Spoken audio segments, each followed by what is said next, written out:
ရက်ကွက်ခြေစပွဲကန်နဲ့ဆိုပေမဲ့လည်းအမှန်ကန်ကိုကျိုးသားပန်းသားကန်နေရတော့မြင်တွေ့ရမှာဖြစ်ပါတယ်ခင်ဗျာဖြတ်ပြီးတော့ဆွဲသွားတယ်ဘောလုံးတော့မလူခင်ဗျာလူဆွဲပြီးတော့တော့ရက်ပါကုန်းကြိုက်လိုက်သေးတယ်ခင်ဗျာရက်ကွက်တဲ့ဖြူဝဲခင်ဗျာဘောလုံးတာကြီးလက်ထုတ်ထားတယ်ဘောလုံးတော့ဖြတ်တယ်ခင်ဗျာရက်ကွက်ခြေစပွဲဆိုပေမဲ့လည်းအမှန်ကန်ကိုမင်းဝင်ငါဝဲမှာတော့ဖြစ်ကုန်ပြီးတော့တယောက်နဲ့တယောက်မင်းဝင်ငါဝဲမှာငါဝဲမင်းဝင်မှာလည်းအကုန်ဝင်းကုန်ကြပြီပဲဖြစ်ပါတယ်ခင်ဗျာအာဘာတရားဖြော်ရင်းနေစဉ်ပရိသတ်တို့ပွေဖက်ပြီးတော့ဖြော်ပြပြီးတော့ထိုင်ကုန်လေးကိုတာယာဆွဲယူသွားပါတယ်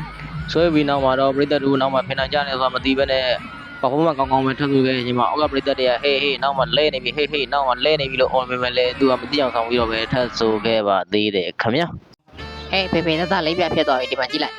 ဒီမဲ့တတလေးမဲ့တော့ကြမယ်နော်လေးပြဖြစ်ပြီးတတလေးမဲ့လေးပြဝတ်ထုံလေးလည်းလာမလေးပြမဟုတ်ဖေဖေတတပြလေးဒီမဲ့ဒါလင်းနေတော့မနော်ဖေဖေတောက်ကြည့်အောင်လို့ဖေဖေဟေးဖေဖေဒီမဲ့သားလို့မိုက်တယ်မလားဒီမဲ့လေးပြပြောတာလေးပြပုံပြလေးပြဝတ်ထုံလေးနဲ့အလေဒီမဲ့ရပြီငါလုံးမဖေဖေငါ့ကိုမငြိဘူးဂိမ်းကြီးပဲစော်နေငါလုံးမဖေဖေ